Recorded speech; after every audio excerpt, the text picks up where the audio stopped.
ఒక చిన్న హ్యాపీ విషయం అయితే ఈరోజు మీతో షేర్ చేసుకోవాలనుకుంటున్నాం. సో, మాకైతే ఈరోజు 10,000 అయిపోయింది యూట్యూబ్‌లో. సో, గ్రాండ్‌గా కాకుండా సింపుల్‌గా అయితే జరుపుకుందాం అనుకున్నాం మేమైతే. సో, అందుకే చిన్న కేక్ ప్రిపేర్ చేశాను. నాకొచ్చినట్టు చేశాను. దాంతో పాటు 10,000 అని కూడా రాసేసాను. మరీ డెకరేషన్ లేకుండా ఏం లేకుండా సింపుల్‌గా అయితే చేసుకుందామని. ఫైనల్‌గా కల అయితే నెరవేరింది. ఈరోజు ఇవన్నీ మేము చేసుకున్నా అంటే జస్ట్ మీ సపోర్ట్ వల్లనే ఇలానే అనుకున్నాం యాక్చువల్‌గా. బట్ అది కుదరలేదు. మార్నింగ్ చూసేవరకి అది దాటిపోయింది 10,000. అందుకే మేము పెట్టలేదు. సరేలే ఎలాగైనా సెలబ్రేషన్ చేసుకుంటాం కదా, చిన్నగా అయినా సరే అని కేక్ అయితే ప్రిపేర్ చేసి చేసుకున్నాం. అసలు ఎంత హ్యాపీగా ఉన్నామంటే అది చెప్పలేము. ఆ హ్యాపీనెస్‌ని చూపియడానికి మేమైతే చిన్నగా సెలబ్రేట్ చేసుకున్నాం.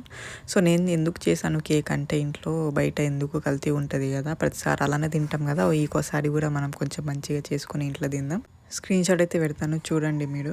సో, ఇది అండి మా 10,000 సెలబ్రేషన్. సో, మేమైతే చిన్నగా హ్యాపీగా చేసుకున్నాం. ఒకవేళ మీకు కేక్ రెసిపీ కావాలంటే కామెంట్ చేయండి. నేను షార్ట్స్‌లో అయితే అప్లోడ్ చేస్తాను.